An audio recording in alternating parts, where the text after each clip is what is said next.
Excellent! Hey everybody, welcome to Paul's Hardware. Today's video is going to be a beginner's guide on building a gaming computer for about $500, so let's get started. A desktop PC is made up from 7 different parts: a processor or CPU, which will often come with a heatsink fan for cooling in the box, a case to hold everything and protect the parts inside, as well as providing some airflow, a motherboard which everything plugs into, memory that holds onto data that the computer needs quickly, and at least one storage drive like a SSD or hard drive for permanent data storage, a power supply to supply power, and if it wants to be a gaming PC, almost always a dedicated graphics card. Now this video is about building the desktop computer itself, so if you're using this as a guide, bear in mind that apart from these 7 components, you would still need an operating system to install, like Windows 10. You can get it cheap via the video link in the card up there. Peripherals as well, like a mouse, keyboard, and monitor. So factor in another $100 to $150 if you need to buy those too, and I'll link some suggestions for those parts down in the description. For my CPU, I have an Intel Core i3-6100. It's a dual core with hyper-threading, so it can pretend to be a quad core.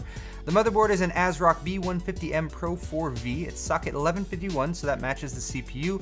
And I spent $12 more for this board instead of the B150M HDV that I picked out in the monthly builds video that this is all based on, because it has 4 memory slots instead of 2, and also an M.2 slot in there that you can add a fast SSD in the future with if you want to. The case is a Fractal Core 1100, a budget micro ATX size case. At $40, it will get the job done.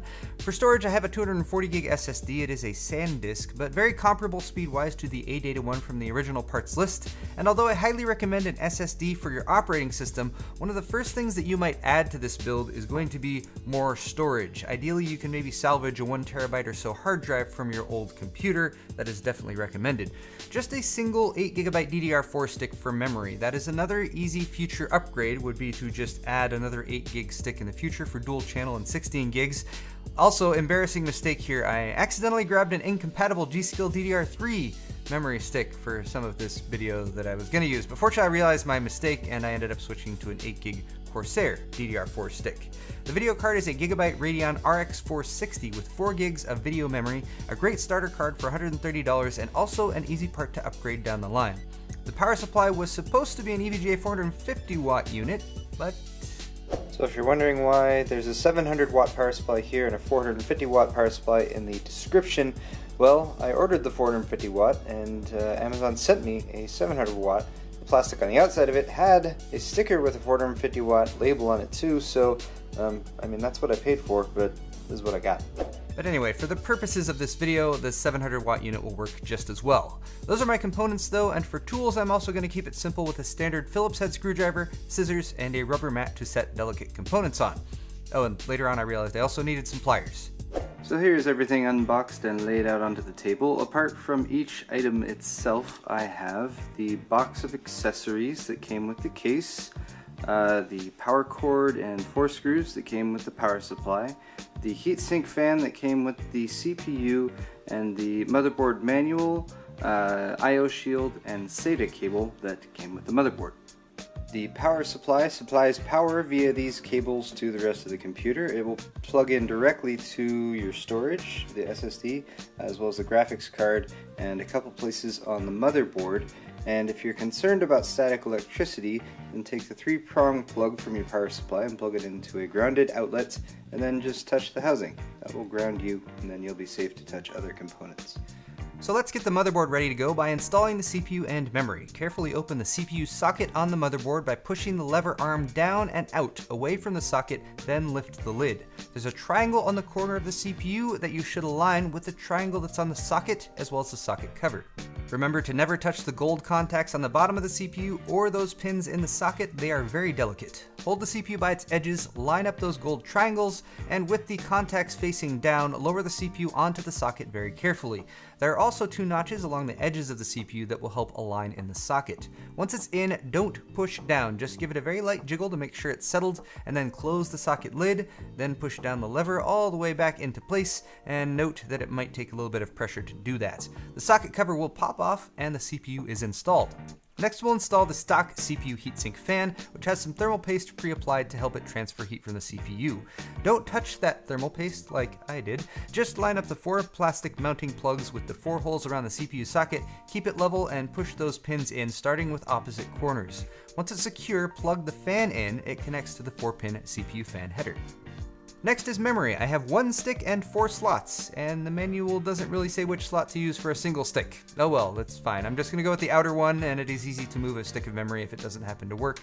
FYI, it did. The memory sticks have a notch in the middle that's just off center, so just make sure you've got it flipped the right way. Open the side latch of the DIMM slot, and then drop the memory straight in. Apply firm, even pressure straight down on top of the memory stick, and it should snap into place, closing the latch.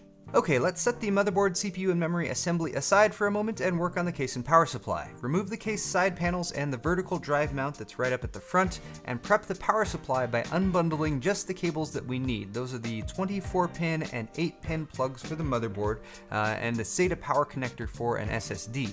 Note that the 8-pin is labeled CPU and should not be confused with the 6+2-pin connectors for graphics cards, which we won't be using in this build. They are keyed again, so you can't plug them in wrong unless you really force them, but watch out for that. Bundle all the unused cables up so you can shove them in the drive bays at the top of the case, and then drop in the power supply and secure it with the 4 screws from the back. While you're at it, finish off that case prep by removing these upper 2 white expansion slot covers. Remember, there's no shame in using a screwdriver for a stuck thumb screw. And grab the I/O shield that came with the motherboard and pop that into the rectangle opening below the power supply. Use the butt end of a screwdriver to pop that into place if it's given you any trouble. Next, you'll want motherboard standoffs, so gather 8 of these from the case accessories, as well as 8 screws of the proper threading to go in each standoff. You can just test outside of the case. Your motherboard should have 8 mounting holes that correspond with the mounting points in the case itself. I like to really secure my standoffs to the case, so I used pliers here to tighten them down so they wouldn't come loose if I ever take the system apart. Now we can drop in the motherboard, CPU, and memory assembly. Angle the I/O into the case first and make sure you have all of your standoffs in the right place once it's settled. I missed one here, but I just had to pull the motherboard out, move the standoff to the right spot, and then everything was good to go. Once you're sure everything is lined up and that there's no standoffs anywhere where they shouldn't be, secure the motherboard with your 8 screws, and remember, these do not need to be tight, just snug. Now comes the fun part of plugging all those cables into the motherboard, starting with the 24-pin and 8-pin power supply cables. These are keyed so they'll only go in one way, and there's a latch on one side of the plug that will engage with the catch on the motherboard side plug. And if they do require some extra pushing, especially for that 24-pin, make sure to get your hand down there and support the underside of the motherboard as you push it in. The rest of these cables are front panel plugs from the case. They're needed so that the power button and USB ports up there will work. By far the most annoying are the front panel power, reset, and LED plugs, as they are tiny and they need to connect to equally tiny pinouts on the motherboard. And just reference the manual to see what goes where. Remember that for the LED plugs you will need to pay attention to what's positive and negative, but for the switches, the on-off, you won't. That doesn't matter. Also, just FYI, this case does not have a reset button, so those pins on the motherboard won't be used. This case has one fan with a 3-pin plug that plugs into the chassis fan plug on the motherboard. And then finally, you've got the USB 2.0, USB 3.0, and front panel audio. The USB 2 and audio plugs are similar, but they are again keyed differently, so you can't mix them up when you're plugging them in. And each of these has a specific spot to plug it into on the motherboard, and they're all labeled. While you can reach them, now is a good time to tidy up some of these cables up front. Just try to gather them together in sort of a neatish bundle with a twist tie or two, and keep them away from blocking that front intake fan. By the way, if you're going to be using twist ties, make sure that they're in good shape with no metal showing that could cause a short. Nearly finished now. Storage and GPU are all that's left, so grab the SATA data cable that we set aside and plug one end into the SATA port on the motherboard. They're L-shaped and they only go in one way. I used SATA port 1, although any of those SATA ports 1 through 6 can be used.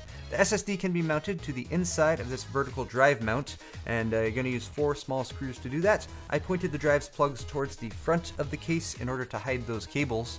The short plug gets the SATA data cable that you just plugged into the motherboard.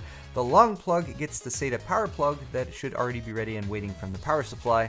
And then the drive mount panel can be reinstalled with the 3 screws. And finally, we have the video card. It has a long PCI Express connector on the bottom, which also has a notch close to its bracket. Line this up with the PCI Express slot on the motherboard that is closest to the CPU, and the graphics card should drop into place with just a bit of firm pressure. There is a catch on the motherboard slot that you might need to slide over to the unlock position to install, and then back into the lock position once the GPU is in. Secure the back bracket with the 2 thumb screws, and you're finished with the build part at least. But don't put the side panels back on until you've tested it. That's bad luck. Plug in your PSU power cable. You could also connect the monitor, mouse, and keyboard at this point. Turn on the power supply and hit that power button, and your system should spring to life with fans spinning and, well, I guess just fans spinning for now if you didn't plug in a monitor like me.